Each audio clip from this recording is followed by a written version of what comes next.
योजनाओं के आने वाली 20 तारीख को लॉटरी में निकाली जाएगी और जयपुर विकास प्राधिकरण 3 नई योजनाओं की भी शुरुआत करेगा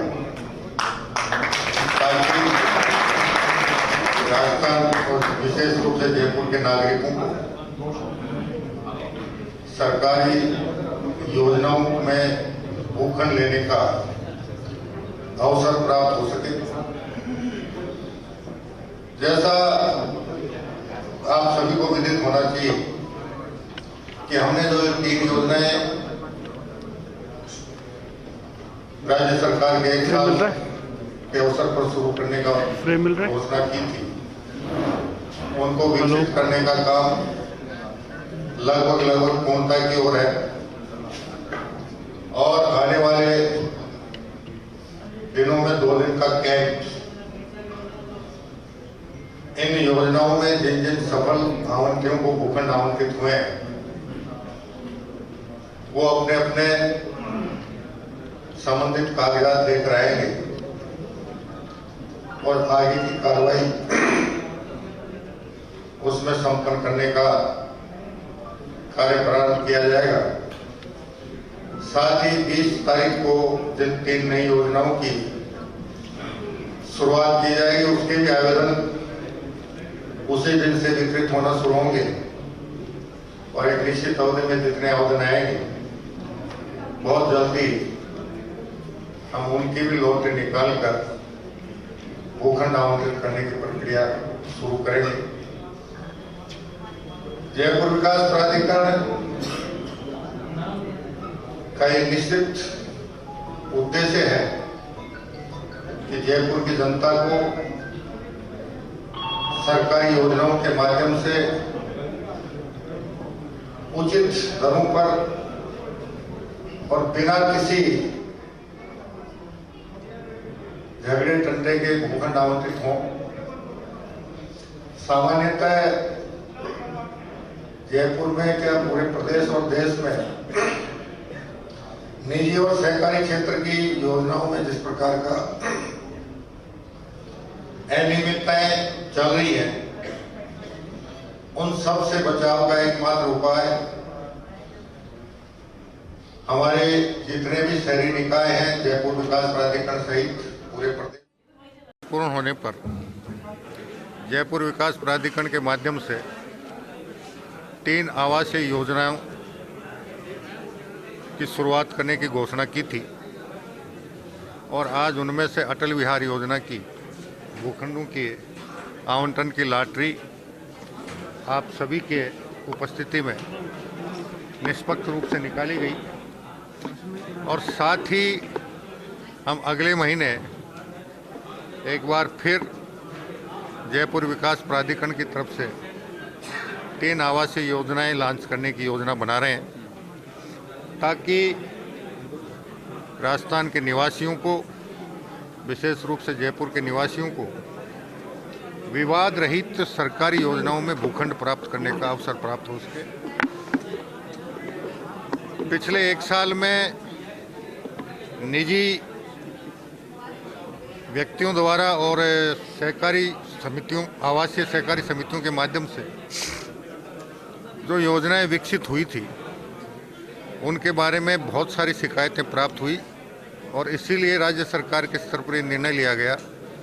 कि जेडीएस सहित राजस्थान के सभी शहरी निकायों को इस दिशा में काम करना चाहिए और प्रदेश की जनता को विवाद रहित भूखंड उचित मूल्य पर प्राप्त हो, इसके लिए आवासीय योजनाओं का सर्जन कर उन्हें आवंटित करने की कार्रवाई शुरू करनी चाहिए। उसी के तहत आज अटल विहार योजना की लॉटरी निकली है और अगले महीने फिर हम 3 योजनाएं लॉन्च करेंगे। लेकिन सर जो मैन पावर है वो तो जेडीए में है ही नहीं सर। मैन पावर की बात की जाए सर, निजी हाथों के अंदर है, कॉन्ट्रैक्ट के ऊपर है, प्राइवेट कर्मचारी जो नोट शीट के ऊपर साइन करते हैं, तो कैसे सफल हो पाएगा सर? देखिए, जितनी सारी समस्याएं पिछले 5 साल में 18 से 23 में सर्जित हुई थी, धीरे धीरे सबका समाधान होगा। हमारी एक भर्ती परीक्षा अभी मार्च 2025 में राजस्थान लोक सेवा आयोग द्वारा आयोजित होगी और उम्मीद करेंगे कि जुलाई अगस्त तक हमें उस भर्ती परीक्षा के माध्यम से नए अभ्यर्थी साक्षात्कार के माध्यम से चयनित होकर प्राप्त हो जाएंगे। उसके अलावा भी हमने वित्त विभाग से बहुत से पदों पर भर्ती करने की अनुमति मांगने की पत्रावली वित्त विभाग को प्रेषित की है और उम्मीद है कि बहुत जल्दी हमें वो स्वीकृति प्राप्त होने के बाद हम स्थायी कर्मचारियों की भर्ती करने में सफलता प्राप्त करेंगे, ताकि ये जो शिकायतें हैं उनको बहुत हद तक हम दूर करने में सफलता प्राप्त कर सकें। सर जेडीए स्कीम तो सृजित कर रहा है, लेकिन जो मूलभूत सुविधाएं हैं वो विकसित नहीं हो पाई। पूर्ववर्ती सरकारों में इस तरह की कई योजनाएं हैं। आप हमारे तीनों योजनाएं जो हमने इस सरकार का 1 साल पूर्ण होने पर सर्जित करने की घोषणा की थी, तीनों का अवलोकन कर लीजिए। उन पे मूलभूत सुविधाएं सर्जित करने का कार्य तेजी से चल रहा है और लगभग पूर्णता की ओर। सर सरकार सबका ध्यान रख रही है, लेकिन पत्रकार आवास योजना लंबे समय से अटकी हुई है। अब आपका पत्रकारों का इसमें भी था और अब हम प्रयास कर रहे हैं कि आपका एक विवाद था पत्रकारों का, वो मेरे संज्ञान में आया था। उसमें जो भी बिंदु उभरे थे उन बिंदुओं का समाधान करते हुए हम नए सिरे से पत्रकारों के लिए कोई न कोई योजना सर्जित कर। आवासीय योजनाएं हम लॉन्च कर रहे हैं, उनमें सभी में अतिक्रमण देखने को मिल रहे हैं। पहले अभी इस वाली योजना में भी अतिक्रमण हटाने पड़े थे। देखिए, मैं आपकी जानकारी के लिए बता दूं कि एक दौर आया था 1974, 1975, 1976, जब अधिकारियों पे दबाव डाले गए थे कि किसी को भी पकड़ो और पट्टे जारी करो। उसके बाद से लोगों में 1974 से पहले सरकारी भूमि पर अतिक्रमण बहुत कम हुआ करते थे, लेकिन 74, 75, 76 के कालखंड के बाद आम लोगों के मन में, अब इसे हम क्या शब्द के रूप में उपयोग करें, कि लालच ज़्यादा बढ़ा और बहुत से लोग सरकारी भूमि पर अतिक्रमण करने को तत्पर होने लगे। लेकिन जिस शक्ति के साथ जयपुर विकास प्राधिकरण हो या चाहे दूसरे प्राधिकरण हो या दूसरे शहरी निकाय हो, सरकारी भूमि से अतिक्रमण हट रहे हैं, धीरे धीरे लोगों के मन में अब ये भाव उत्पन्न हो रहा है कि अगर हम गलती करेंगे तो किसी न किसी दिन हमको आर्थिक नुकसान उठाना पड़ सकता है।